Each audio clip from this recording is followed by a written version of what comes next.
नमस्कार, मी रामदास पारकर. कोकणचा नंबर 1चा महाचॅनल कोकण 7 लाईव्हवर आपलं स्वागत असा. कला, संस्कृती, परंपरा आणि मधाळ माणुसकीची खाण म्हणजे आपलं कोकण. दैकालो, जत्रा, उत्सव आणि परंपरांचे जे भव्य दिव्य सोहळे साजरे होतात ता आपला कोकण. 14 विद्या आणि 64 कलांची खाण म्हणजे आपला कोकण. याच कोकणातले अंतरंग उलगडणारो खास शो गावपण. कोकणातली कला, संस्कृती आणि बराच काही जपणाऱ्या माझ्या कोकणवासियांबरोबर मनमोकळे गप्पांचा शो म्हणजे गावपण.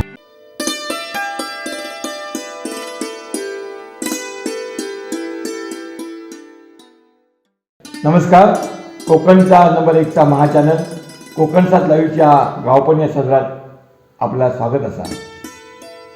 तर मंडळींनो, गावपण या सदरात आपण भरभरून असा प्रेम करत असाल त्याबद्दल आपल्या सर्वांचे धन्यवाद.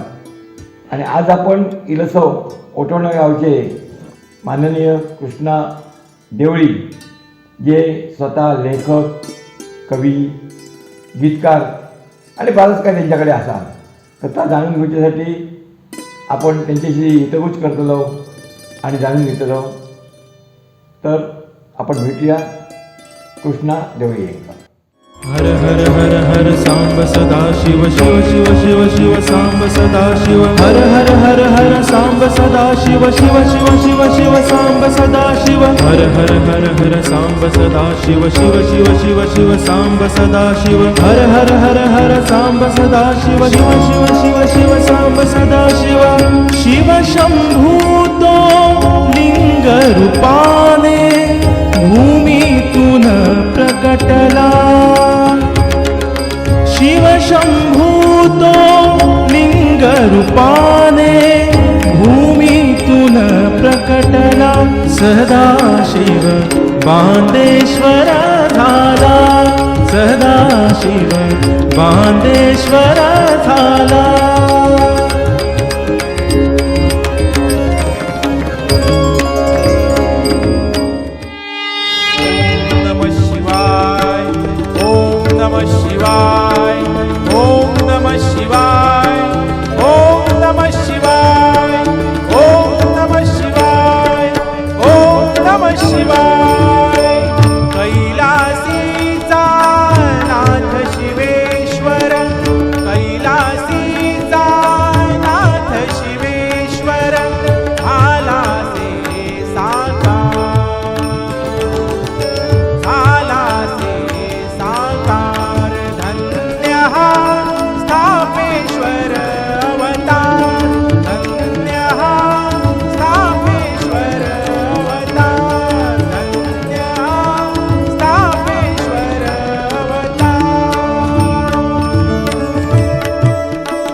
विश्वतारिणी महान्मंगले सातेरी माऊली.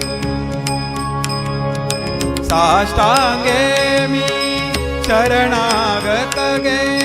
साष्टांगे मी शरणागत गे. तुमच्या शुभ पाऊली. विश्वतारिणी महान्मंगले सातेरी माऊली. विश्वतारिणी महान्मंगले सातेरी माऊली.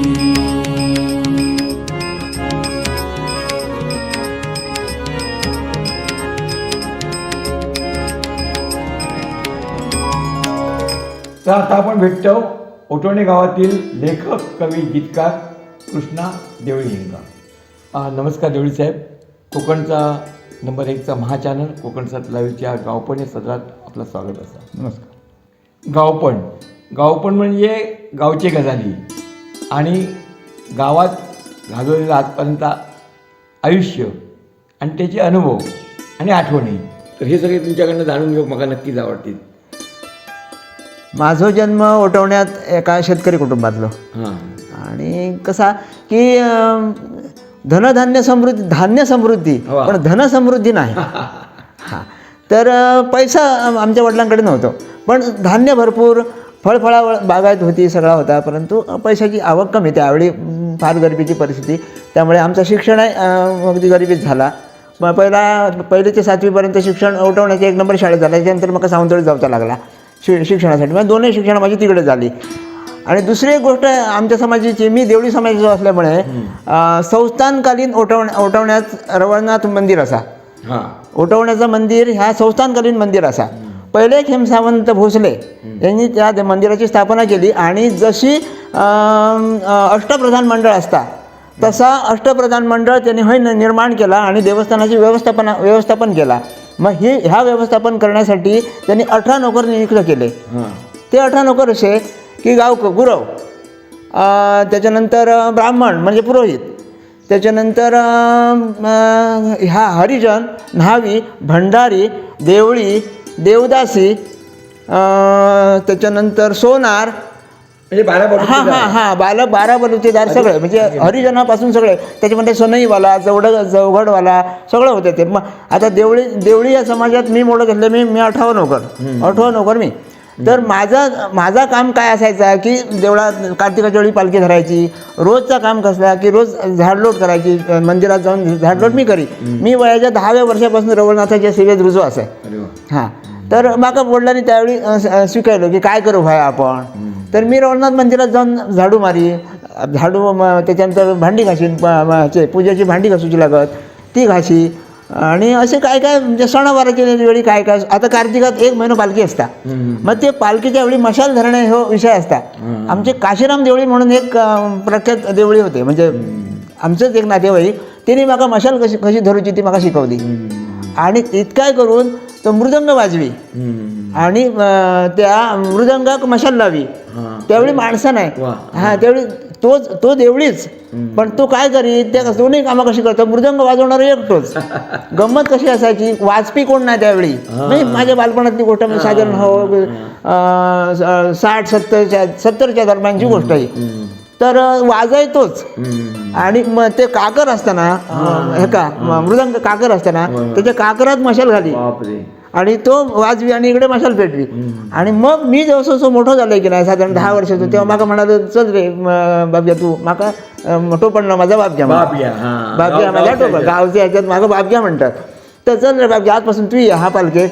मग मी जातो त्याबरोबर आणि तो सांगा तशी मशाल अशी मी धरायचो. आणि दुसरी एक बुदली असायची तेलाची, ती माका पेलायची नाही, मग तो आपण घ्यायचे. आणि जेव्हा तेल घालूची वेळ येईल तेव्हा आपण तेल घाली. आणि मी मग तो एवढंसं, माझी आधीच पहिल्यांदा हाईट कमी, त्याच्यात उंचीत कमी, आणि तो असं धरून जावं, लोकांना कौतुक वाटायचा की तसं पोरगं धरता. इतक्या झाल्याच्या नंतर देवळात कीर्तन असायचा.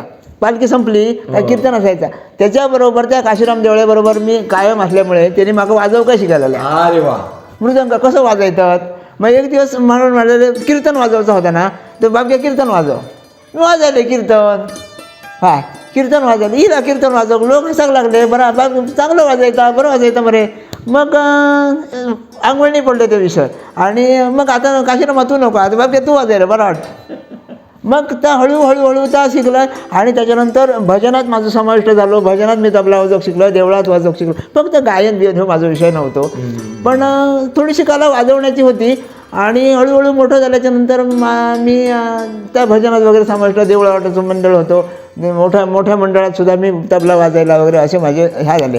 आणि पुढे मग शिक्षणासाठी तिकडे गेलं, सावंतवाडी गेलं. सावंतवाडीत दोन्ही प्रकारचे शिक्षण, माध्यम आणि उच्च शिक्षण, म्हणजे कॉलेजचं शिक्षण माझं BA पर्यंत मी श्री पंचम खेमराज महाविद्यालय SPK कॉलेज सावंतवाडीत माझं ग्रॅज्युएशन पूर्ण झाला 1977 साली. आई वडिलांची तशी आशीर्वाद होते व्यवस्थित. आणि त्यांना पण वाटत होता की आम्ही शिकू व्हायचं. तर असा एकंदर बालपण गेला. बालपण आणि तुमचा खडतर प्रवास शिक्षणाचा याच्याबद्दल आम्ही ऐकला आणि शिवाय तुम्ही देवळामध्ये सुद्धा जे 18 नोकर वगैरे असत हे सांगलात ह्यासुद्धा आमका अगदी जाणून घेऊन खूप आवडला. पण त्याच्याचबरोबर ह्या सगळा करत असताना तुम्ही म्हणजे एका शेतकऱ्याची मुलगा असताना सुद्धा तुम्ही उच्च शिक्षित झालात. तुम्ही त्यावेळी पदवी संपादन केलात आणि ही पदवी संपादन केलाच तर तुमचं जो लेखन कविता आणि गीतकार म्हणजे बरीचशी गीता लिहिलास तुम्ही. ह्या सगळ्या लिहूची सुरुवात कशी आणि कशी झाली ह्याच्याबद्दल जाणून घेऊ मला आवडत. बरं, कसं आलं 1970 साली मी कळसुर्ग हायस्कूलमध्ये 8वीसाठी मी प्रवेश घेतलो. तर त्या शाळेमध्ये ते कस्तुरबा चिटणीस नावाची एक शिक्षिका होत्या आमका. तर ते जरा काव्याच्या संदर्भात लेखनाच्या संदर्भात वगैरे अशी चांगली माहिती देत वगैरे. आणि दुसरी एक गोष्ट अशी होती की माका गदी माडगुळकर वा, जे महाराष्ट्राचे वाल्मिकी म्हणतात ना, गदिमा म्हणतात, ते माझे गुरु म्हणजे मानसिक म्हणजे काय म्हणतात ते का ते मी मानलेले गुरु. मी त्यांना त्या महापुरुषाक भेटायची मला खूप इच्छा होती पण माझी आर्थिक परिस्थिती तशी नसल्यामुळे ते नाशिकात वगैरे कुठेतरी तिकडे पुण्यात कुठेतरी होते. पण माका इच्छा असून सुद्धा नाही. पण त्या माझा खरा दैवत. त्यांच्या बऱ्याच पुस्तकांचं मी वाचन केला. ते कस्तुरबा चिटणीस होते. ते माका सांगित की तू काहीतरी लिहूक शिक. तर मी पहिलं एक शिवाजीचं पावडं लिहिलं इयत्ता 8वीत असताना 1970च्या दरम्यान शिवाजीचं पावडं लिहिलं मी.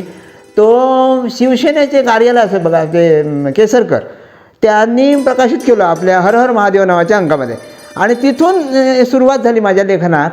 आणि मी बारीक बारीक काहीतरी लिहू सुरुवात केलं, बारीक बारीक कविता वगैरे सुरुवात केलं लिहू. पण ते प्रकाशित होऊ नाही. मी हायस्कूलच्या ह्याच्यात जेवढं लिहिलं आहे ना तेवढं प्रकाशित होऊ नाही. पण नंतरच्या काळात जे काही लिहिलं मी ते प्रकाशित झालं. आणि त्याच्यानंतर गीतकार तुम्ही म्हणतात ना, तर गीतकार ह्यो विषय गदिमानीच म्हाका शिकवलं. म्हणजे गदिमांची जी पुस्तकं सगळी ती मी वाचली आणि त्याच्यातून मी गीतरचना करू शिकलो आहे. आणि चित्रपट गीतं त्यांची एवढी गाजलेली होती आणि त्यांच्या लेखनात माझी माका भुरळ पडली. आणि त्याच्यातून मला असं वाटायला लागलं की अरे असं आपण मी लिहू शकत नाही का. त्यामुळे मी त्याचा अभ्यास केलो आणि मोहन झालो त्या गदिमांचं. गदी माडगुळकर हे माझे मुख्य गुरु आणि त्यांच्यानी माका इतकी भुरळ त्यांच्या साहित्यात पाडली की माका असं वाटायला लागलं की मी काहीतरी करू का, मी काहीतरी लिहू, माका लिहू घेता काय बघूया. म्हणून मी वृत्तबद्ध लिहूक सुरुवात केलं आहे. साधारण कॉलेजमधलं ह्या जमाना त्यावेळी कॉलेजमध्ये SPK कॉलेजमध्ये मी वृत्तबद्ध कविता लिहूक शिकलो आहे. आणि पहिल्यांदा निसर्ग कविता लिहिली हो, त्याच्यानंतर थोडे भावकविता लिहिली हो. तो म्हणजे कॉलेज जीवनाचा तरुण लाईफ त्याच्या अनुषंगाने काय चांगला तेवढा लिहिला. आणि त्यावेळी वेगवेगळ्या अंकात प्रसिद्ध झाला. लोकसत्तामध्ये माझी रेग्युलर कायम माझी एक गझल यायची लोकसत्तामध्ये. सहज एक दिवस पाठवलं, कोण म्हटलं विचारता का बघूया आमच्या कवितांका म्हणून लोकसत्तेचा पत्तो घेतला आणि लोकसत्तेक पाठवून दिलं. लोकसत्तेने ते सगळे प्रत्येक रविवारी एक गझल मी गझल लिहिले. प्रसिद्ध गझल सम्राट सुरेश भट, अरे बापरे, त्यांच्यानी माका एक दिवस फोन केला नाही की तुझं गझल पाठव. ता माझा खूप मोठा भाग्य तुमका खरं सांग. तर त्यांचं माका पत्र येईल ते म्हणत तुझी गझल एका म्हणजे त्यावेळी मुंबई सकाळ नावाचा एक पेपर होतो. तर त्या पेपरमध्ये गझल लायन असा एक सदर होता आणि ता सदर सुरेश भट चालवीत. त्यामुळे ह्या सदरासाठी तुझी 1-2 गझल माका पाठवून दी असं त्यांचं पत्र येईल. आणि गझल पाठवलं, त्याने ती सिलेक्ट केली आणि सगळीकडे ते म्हणजे नावाजली वगैरे असं झाला. आणि दुसरी एक गोष्ट अशी झाली की त्यावेळी स्पर्धा व्हायचो कॉलेजमध्ये, वेगवेगळ्या प्रकारच्या स्पर्धा व्हायचो. आणि मी माझी कविता जो काय असायचो ना ते मी भित्तीपत्रक वगैरे असं असायचं ना ते लागायचो. लोकांका ते आमच्या विद्यार्थ्यांका वगैरे आमच्या सगळ्यांका आवडायचं. आणि हळूहळू कृष्णा देवळी हो कवी असा असं शिक्को बसायला लागलो हळूहळू. म्हणजे कधी साधारण फर्स्ट इयर सेकंड इयरला हायस्कूल लाईफला कवी म्हणून मी काळ किती चालतो असतो कुठे कधीचो कॉलेजमधलो 74ला SSC, 75ला 76ला सेकंड इयर म्हणजे 75-76च्या दरम्यान ह्यो विषय. आणि एक दिवस राष्ट्रीय म्हणजे राज्यस्तरीय काव्य स्पर्धेचं बोर्ड ह्या लागलो नोटीस लागली बाहेर. आणि माझं म्हणाले प्राचार्य म्हाका म्हणाले कडसुलकर की तू ह्या घे त्याच्यात सहभाग घे. म्हाका सहभाग घेऊन म्हाका सांगलीक पाठवल्यानी थंयसर म्हाका किती जवळजवळ 1600 कवी इलेले 1600 कवी लिहिले. 1600 कवीवरनी आपापली एक एक कविता सादर केली आणि माझ्या तिथल्या एका 8 ओळीच्या लावणीक दुसरा क्रमांक मिळालो. आणि दुसरी गोष्ट म्हणजे अशी, त्याच्यात एक आनंदाची गोष्ट अशी झाली की मी जेव्हा स्टेजवरून ती मी म्हणजे ठरवलं किंवा घाटार जात आहे ना, म्हणजे मग लावणी आवडतली म्हणून मग लावणी माझ्याकडे एकच होती. ऋतुराजवनी बहरला देहधुंदला अशा गंधात, स्वर्गीचा चढवणी साज उभी मी आज नव्या ढंगात, अशी त्यावेळी ती झाली. पण त्यावेळी ती सादर केलं मी एकच. गंमत अशी झाली त्यावेळी की सांगली आकाशवाणी केंद्राची माणसं खाली बसलेली होती रेकॉर्डिंगसाठी. त्या माणसाने संपूर्ण लावणी माझी रेकॉर्ड करून घेतली. झाला कार्यक्रम झालो, माका बक्षीस दिला, 2 नंबरचं बक्षीस माका मिळाला, सगळ्यांनी गौरव केलो, सगळा झाला. विशेष म्हणजे त्या कार्यक्रमात प्रवीण दवणे होते. प्रवीण दवणे, आज प्रवीण दवणे माका ओळखायचं नाही. सांगलीत जेव्हा आमचा कार्यक्रम झालो, राज्यस्तरीय स्पर्धा झाली, ही स्पर्धा जेव्हा चालू होती तेव्हा प्रवीण दवणे माका भेटलेले. म्हणजे प्रवीण दवणे म्हटलं तुम्ही आपलं. तर आज तो माणूस खयच्या खय गेलो ह्याचं कारण त्याचं हां असं म्हणजे तसं हां ना विषय ना त्याचे प्रयत्न असत. आणि आमचं कसं झालं, आम्ही मागे राहावं कारण काय, कृष्णाची ओळी मागे का राहिलो तर असं झालं की मी एकांतात तिकडे पडल्यामुळे, एका बाजूक पडल्यामुळे आणि माझा जनसंपर्क नाही, मोठ्या मोठ्या लोकांशी जनसंपर्क नाही, त्याच्यामुळे राहिला. ही गोष्ट एक झाली. दुसरी गोष्ट कशी की मी त्या स्टेजवर हे लावणी सादर केल्याच्यानंतर त्यांनी ती संपूर्ण लावणी रेकॉर्ड केली. कालांतरान कॉलेजमध्ये एक पत्र येला, हीच मास्टर्स व्हॉइस म्हणून एक कंपनी असो बघा, हीच हां HMV रेकॉर्ड कंपनी.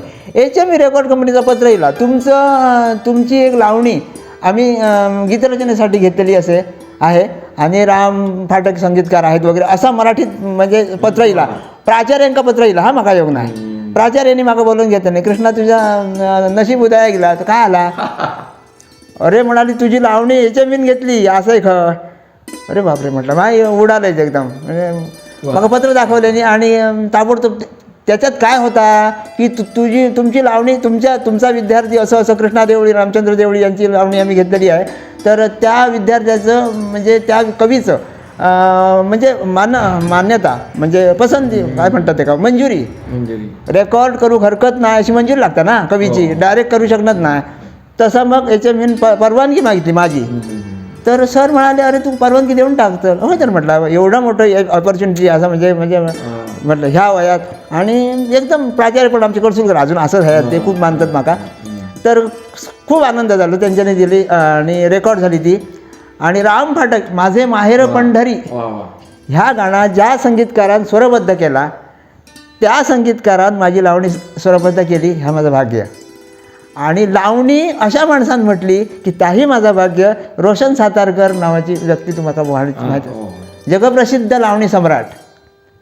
हां, तर तिन्ही लावणी म्हटलेत आणि त्याची हीच मास्टर व्हायचे ह्या काढली, रेकॉर्ड काढली. त्या रेकॉर्डमध्ये मंगेश पाडगावकर, वसंत बापट, गदी माडगूकर यांची गाणी होती आणि त्याच्याबरोबर कृष्णा देवळीचा एक गाणं. अभिनंदन. ही अत्यंत महत्त्वाची गोष्ट. त्याच्यानंतर हळूहळू सगळीकडे म्हणजे लोकसत्ता, मग लोकसत्ता झाल्याच्यानंतर मग अनेक ठिकाणी लोकसत्तेत जेव्हा माझ्या सगळीकडे कविता येत, मुंबई सकाळमध्ये येत आणि सगळे गोमंतक, तरुण भारतने एकदा राज्यस्तरीय स्पर्धा आयोजित केली. गंमत सांगतं. तर मी तेव्हा कुडात होतं म्हणजे अलीकडचं का. आणि प्रथम क्रमांक म्हणजे काय झाला, राज्यस्तरीय काव्य स्पर्धा तरुण भारतने आयोजित केली दिवाळीनिमित्त आणि मी आपली पाठवली कविता माझी, मी जाऊ नोकरीवर.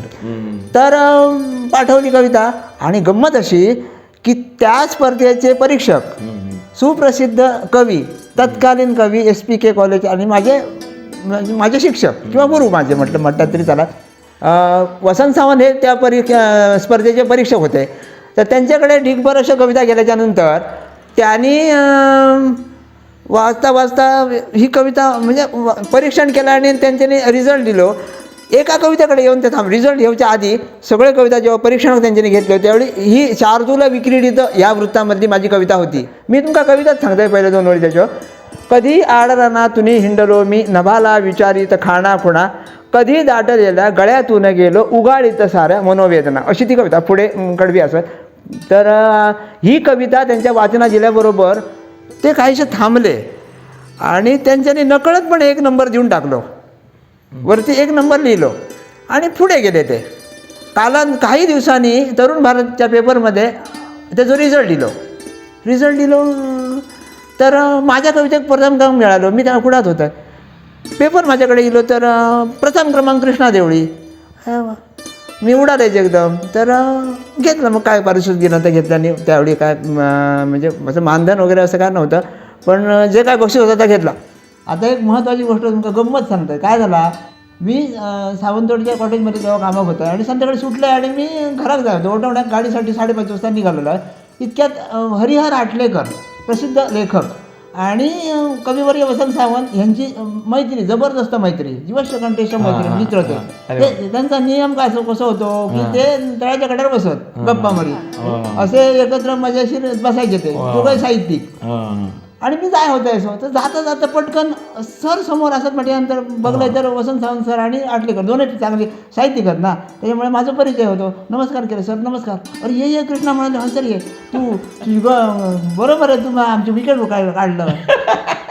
विकेट कशी काय काढलं सर म्हटलं. मी कसं विकेट काढलं तर नाही. अरे तू त्या स्पर्धेत ते कविता कधी आडाला ना तुम्ही हिंडलो, मी तुझी कविता माती आणि तुका पहिलो क्रमांक. अरे मी अनपेक्षितपणे नंबर तुका देऊन टाकलो.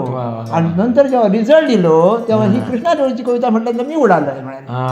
आणि इतकं मोह झालो आणि इतकी सुंदर ती कविता म्हाका आवडली की म्हाका म्हणाले असा वाटला की ह्यो वसंत सावंतांचो बाप कोण. तर खरोखर म्हणजे ही म्हाका ज्यांच्यानी सांगितलं ही वस्तुस्थिती आहे. म्हाका त्यावेळी म्हणजे कॉलेज ना त्यावेळी त्या तळ्याच्या काठार अरे म्हणालो म्हाका त्यावेळी असा वाटला की ते लिहितात ना शार्दूल विक्रीडीचं माझ्या कविता ह्याच्यात म्हणजे त्यांच्या हसत ते घरातून दारात वृंदावना वगैरे अशी एक कविता काहीतरी असा काहीतरी. आता मग छंद म्हणतात, छंदोबद्ध किंवा वृत्तबद्ध कविता. तर मुक्त छंदात मी कधीच लिहू नाही, मुक्त छंदाची कविता मी कधीच लिहू नाही. आणि म्हाका कसं आहे की ह्या लोकांनी म्हाका प्रेरणा दिली. गदी माडगुळकर, जगदीश खेळगुडकर ह्या गीतकारांनी म्हाका म्हणजे गाणं कसा लिहू जातात आमच्याकडून शिक असा जवळपास झाल्यासारखेच झाला त्या. तर सर सावंत सर म्हाका म्हणाले, अरे मी कविता वाचल्याबरोबर उडाले आणि म्हटलं लगेच माझ्या तोंडातून शब्द येले म्हणाले. मी एकटोच होते परीक्षक, म्हणजे मी परीक्षण करत होते रात्रीचं. कोण ह्यो वसंत सावंतांचो बाप असा म्हाका वाटला आणि मी 1 नंबर देऊन टाकलं. आणि नंतर कळला तो कृष्णा देवळीची कविता. म्हटलं सर तुमची कृपा, म्हटलं माझा काय नाही. तर असं छान झाली कविता म्हटलं, असं तो विषय झाला. ह्या सगळा मी ऐकलंय मगापासून आणि ह्याच्यावरून मला एक दिसून येईल की आधुनिक काळातलं एकलव्य तुमच्यामध्ये दिसलो. म्हणजे कोणी गुरु नाही, पण गुरु नसताना सुद्धा गुरु मानून त्या गुरु मानून त्याच्यातनं ज्ञान मिळवणं ह्या खूप मोठा असा. कारण काय त्याच्यासाठी अनेक ज्ञान घ्यायचं लागतं की बाबा ह्यो छंद खायचो, ह्यो ह्या म्हणजे वेगवेगळा वृत्त खायचा, काय खायचा, ह्या सर्वसाधारण ह्या नसता. आज जे काही गीतकार असत तर ते खास त्याच्यातलं ज्ञान घेऊन ते गीतकार झालेले असत. म्हणजे त्यातला संगीताचं ज्ञान असतात त्यांच्याकडे किंवा वृत्तांचं ज्ञान असतात, सखोल ज्ञान त्याच्यात पदवी घेऊन ते झालेले असत. पण तुम्ही मनोमन गुरु मानून गदी माडगुळकर म्हणा किंवा जगदीश खेळगुडकर म्हणा यांचा गुरु मानून त्यांनी कसा लिहिला त्याच्यावरनं अभ्यास करून ह्या खूप कठीण असा. शिकवून कोणीतरी करणार आणि तुम्ही मनोमन सगळा अभ्यास करून करणार ह्यो खूप कठीण काम होता. आणि याच्यात मग एक असं दिसून येईल की त्यावेळी जर तुमका जर योग्य गुरु गावलो असतो तर आज तुम्ही जी काही याच्यामध्ये नावं असत, मोठमोठी नावं असत त्याच्यातले तुम्ही नक्कीच झाला असतात. असो, पण ओटणीसारख्या गावात राहून सुद्धा तुम्ही एवढा मोठा महान कार्य केलं. तर मंडळीनो, कृष्णा देवळी यांना अजून बराच काय सांगूचा असा. तर आपण बघूया कोकणचा नंबर 1चा महाचॅनल गावपण या सदरात भाग 2 मध्ये. नमस्कार, मी रामदास पारकर. कोकणचा नंबर 1चा महाचॅनल कोकणसात लाईव्हवर आपलं स्वागत असा. कला, संस्कृती, परंपरा आणि मधाळ माणुसकीची खाण म्हणजे आपलं कोकण. दैकालो, जत्रा, उत्सव आणि परंपरांचे जे भव्य दिव्य सोहळे साजरे होतात ता आपला कोकण. 14 विद्या आणि 64 कलांची खाण म्हणजे आपला कोकण. याच कोकणातले अंतरंग उलगडणारो खास शो गावपण. कोकणातली कला, संस्कृती आणि बराच काही जपणाऱ्या माझ्या कोकणवासियांबरोबर मनमोकळे गप्पांचो शो म्हणजे गावपण.